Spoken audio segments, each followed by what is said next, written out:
नमस्कार दोस्तों, स्वागत करते हैं आपका अपने YouTube चैनल पर। दोस्तों, इस वीडियो में हम बात करेंगे ब्रह्मस्थान के महत्व की। दोस्तों, यदि हम ब्रह्मस्थान की बात करें तो घर के सबसे बीचों बीच वाले एरिया को हम ब्रह्मस्थान के नाम से जानते हैं। आपने यदि पुराने घर और हवेलियां देखी हो तो उसमें आपने एक कॉमन चीज नोटिस की होगी कि हर पुराने घर में बीचों बीच एक खुला चौक हुआ करता था और सबसे सेंटर में, जिसे हम ब्रह्मा पॉइंट के नाम से जानते हैं, वहाँ एक तुलसी का पौधा हुआ करता था, जिस पर हमारे घर की महिलाएं पूजा के समय रोज दिया जलाया करती थी और तुलसी माता को जल चढ़ाया करती थी। दोस्तों, ब्रह्मा पॉइंट घर का सबसे पावरफुल पॉइंट माना गया है। इसे आप वास्तु के अनुसार घर की शक्ति का केंद्र भी कह सकते हैं। मित्रों, ब्रह्मा पॉइंट को हम घर की नाभि भी कहते हैं। दोस्तों, जिस प्रकार से हमारे शास्त्रों में व्यक्ति की नाभि को शक्ति का केंद्र माना गया है, वैसे ही वास्तु शास्त्र में ब्रह्मस्थान को शक्ति, पॉजिटिविटी और शुद्धता का केंद्र माना गया है। इसलिए दोस्तों, यहाँ पर या तो तुलसी का पौधा लगाया जाता है या आज के जमाने में कई लोग ब्रह्मा पॉइंट पर मंदिर भी बनाने लग गए हैं। दोस्तों, यदि आपको जानना है कि हम ब्रह्मस्थान को कैसे बड़ी ही आसानी से निकाल सकते हैं, तो इस पर मैंने एक वीडियो बना रखा है जिसमें मैंने यह बताया है कि आप कैसे बड़े ही आसान स्टेप्स को फॉलो करके अपने प्लॉट का ब्रह्मस्थान इजीली पता कर सकते हैं। यदि आपने वह वीडियो नहीं देखा है तो वीडियो की एंड स्क्रीन में वह वीडियो आपको सजेशन में मिल जाएगा, वहां से आप उस वीडियो को देख पाएंगे और उस वीडियो का लिंक मैं आपको नीचे डिस्क्रिप्शन में भी प्रोवाइड कर दूंगा। दोस्तों, वापस आते हैं अपने टॉपिक पर। तो दोस्तों, ब्रह्म संहिता में इस बात पर विशेष बल दिया गया है कि जो गृह स्वामी घर में खुशहाली और समृद्धि चाहते हैं, वह ब्रह्मस्थान को अत्यंत सुरक्षित रखे। मित्रों, ब्रह्मस्थान का यदि हम अपमान करते हैं तो व्यक्ति के जीवन और परिवार पर संकट आ सकता है, क्योंकि ब्रह्म देवता सृष्टि के रचयिता माने गए हैं और उनका अपमान करके मनुष्य कुछ भी प्राप्त नहीं कर सकता है। इसलिए हमें ब्रह्मस्थान को बहुत अच्छे से प्लान करना होगा। तो दोस्तों, अब हम यह जान लेते हैं कि ब्रह्मस्थान में हमें क्या करना चाहिए। तो दोस्तों, जैसा कि मैंने आपको बताया है कि ब्रह्मस्थान में हमारे बड़े बुजुर्ग खुला चौक रखा करते थे, लेकिन मित्रों, वह जमाना बहुत अलग हुआ करता था। उस समय जमीन कौड़ियों के भाव मिल जाती थी और जमीन से ज्यादा गोल्ड मायने रखता था। इसलिए पहले के जमाने में लोग 2000 से 5000 गज में घर बना लिया करते थे। लेकिन आज शहर में कोई आम आदमी जीवन भर की कमाई लगाकर भी 250 गज का घर नहीं खरीद पाता, क्योंकि दोस्तों, जमीन के भाव आजकल सीधा करोड़ों में जाते हैं। ऐसे में जो लोग मिडिल क्लास या अपर मिडिल क्लास से बिलोंग करते हैं, उसके सामने दुविधा यह आती है कि वह यदि ब्रह्मस्थान को खुला रखकर वहां वास्तुशास्त्र का पालन करता है तो उसे वह बहुत महंगा पड़ता है, क्योंकि दोस्तों, ब्रह्मस्थान घर का 10 से 11% हिस्सा होता है। हालांकि मित्रों, विलेज एरिया में आज भी यह चीज पॉसिबल है कि हम एक बड़ा जमीन का टुकड़ा लेकर उस पर घर बना सके। लेकिन दोस्तों, शहरों में यह चीज इम्पॉसिबल है कि आप इतने बड़े एरिया में चौक बनाएं। लेकिन मित्रों, इसका मतलब यह नहीं कि हम मॉडर्न तरीके से ब्रह्मस्थान को डिजाइन नहीं कर सकते हैं। दोस्तों, आप भले ही इतना बड़ा नहीं, लेकिन एक 2x3 का छोटा सा मंदिर वहां पर प्लान कर सकते हैं। और चूंकि दोस्तों, मंदिर में हम पूजा पाठ वगैरह करेंगे तो हमारे ब्रह्मा पॉइंट की शक्ति और शुद्धता बनी रहेगी। मित्रों, आपको करना यह है कि जिन भी देवता को आप पूजते हैं, उनकी प्रतिमा आप वहां एकदम सेंटर में स्थापित कर सकते हैं। दोस्तों, ध्यान रहे कि वहां पर आप किसी पावरफुल भगवान या देवी की प्रतिमा को स्थापित करें। कई लोग दोस्तों गलती यह करते हैं कि वहां अपने पितर देवताओं को स्थापित कर देते हैं, जो कि एक बहुत बड़ी गलती साबित हो सकती है, क्योंकि दोस्तों, वह स्थान सबसे शक्तिशाली देवताओं के लिए बना हुआ होता है। ऐसे में हो सकता है कि किसी की पितृ देवताओं में ज्यादा श्रद्धा हो, लेकिन आप उनकी तुलना सृष्टि के रचयिता से नहीं कर सकते हैं। इसलिए आपको करना यह है कि वहां पर 2x3 या जितना भी आप एरिया मंदिर के लिए लेना चाहे, उतना एरिया मार्क करके एक 3-3.5 फीट ऊंचा स्थान बना लेना है। वहां आपके भगवान की प्रतिमा रखी जाएगी। फिर आपको ध्यान यह रखना है कि जब भी आप छत डलवाओगे, तब हो सके तो उतने एरिया का कटआउट आप छत में छोड़ें, क्योंकि मित्रों, वास्तु के अनुसार भगवान के ऊपर सिर्फ एक ही छत डलनी चाहिए।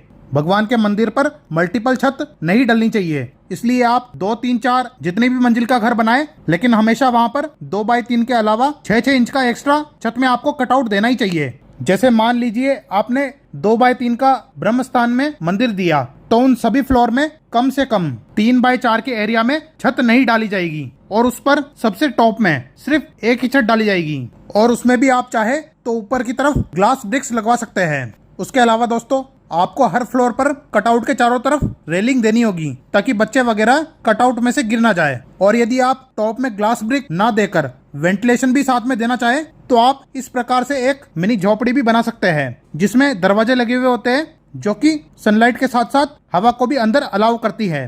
प्लस यह बारिश से भी सुरक्षा देती है क्योंकि दोस्तों बारिश के मौसम में हम इसके दरवाजे बंद भी कर सकते हैं ताकि पानी वगैरह ना आए। दोस्तों यह आप पर निर्भर करता है कि आप कितनी बड़ी और ऊंची झोपड़ी बनाना चाहते हैं। आप चाहे तो प्रॉपर वेंटिलेशन के लिए पूरी 8 से 10 फीट की हाइट तक ममटी बनाकर उसमें चारों तरफ बड़ी बड़ी खिड़कियां भी लगा सकते हैं। यह आपके बजट और चॉइस पर डिपेंड करता है। उसके अलावा दोस्तों आजकल विलाज और बंगलोज में कुछ ऐसा ट्रेंड भी चल रहा है कि जहां पर लोग पूरे ब्रह्मस्थान में कटआउट देकर उसके चारों तरफ से लग्जरी यू शेप में सीढ़ियां देते हैं जो कि दिखने में काफी ज्यादा एलिगेंट और लग्जरी लगती है। उससे वास्तु का पर्पस भी सॉल्व हो जाता है और डिजाइन की डिजाइन भी बन जाती है। दोस्तों मैंने पास्ट में ऐसे बहुत से विलास पर काम किया है जो कि वास्तु को सेंटर में रखकर डिजाइन किए गए थे क्योंकि मित्रों कई अपर मिडिल क्लास लोग या जो व्यापारी वर्ग है वह लोग वास्तु को लेकर बहुत ज्यादा सीरियस होते हैं, पर वहीं वो लोग पुराने जमाने की तरह खुला चौक भी नहीं बनाना चाहते।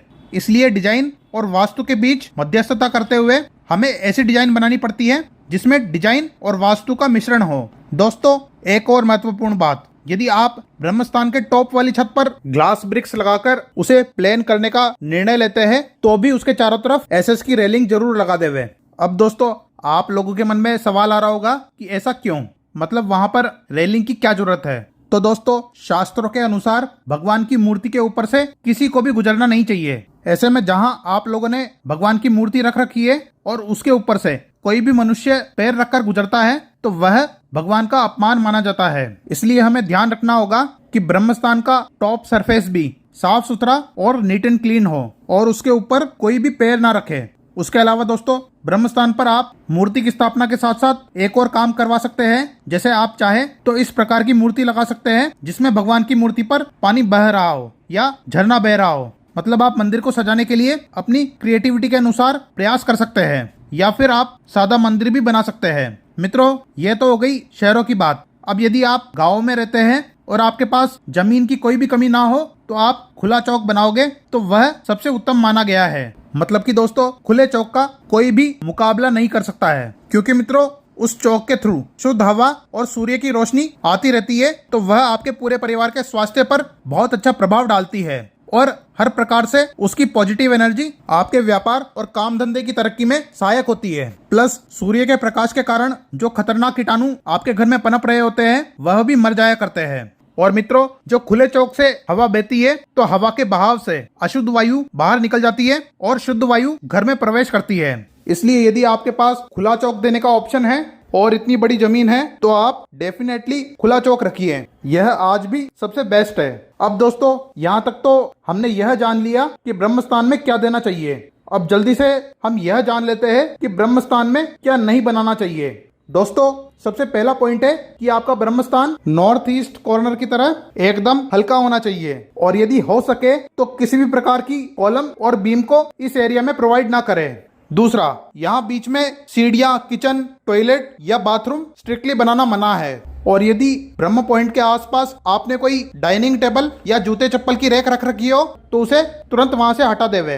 और वैसे तो यहाँ पर बेडरूम वगैरह बनाना मना है, लेकिन फिर भी यदि आपने गलती से इस एरिया में बेडरूम बना लिया हो तो उसमें हो सके तो बच्चों को शिफ्ट कर देवे। कुल मिलाकर नॉर्थ ईस्ट कॉर्नर और ब्रह्मस्थान में सिर्फ बच्चे ही अलाउ है। उसके अलावा घर का मालिक इन दोनों जगह पर नहीं रह सकता है, वरना उसके प्राणों पर संकट भी आ सकता है और उसका परिवार बिखर भी सकता है। इसलिए जो भी घर पर मालिकाना हक रखता हो उसका इन दोनों जगह पर रहना अलाउ नहीं है। और बच्चों को भी यहाँ पर रहना सिर्फ इसलिए अलाउ है क्योंकि छोटे बच्चे भगवान का रूप होते हैं, इसलिए उन्हें इसका दोष नहीं लगता है। उसके अलावा दोस्तों ब्रह्मस्थान पर गड्ढा या अंडरग्राउंड वाटर टैंक या किसी भी प्रकार की गंदगी या फिर झाड़ू पोछा वगैरह नहीं होना चाहिए। और उसके अलावा यहाँ कोई भी फर्नीचर, बोरवेल, सेप्टिक टैंक इस प्रकार की चीजें भी नहीं होनी चाहिए। और हमेशा इस स्थान को मंदिर समझकर इसकी शुद्धता का ध्यान रखें। जैसे कोई झुटन या गंदगी वगैरह ब्रह्मस्थान पर नहीं होनी चाहिए और इसकी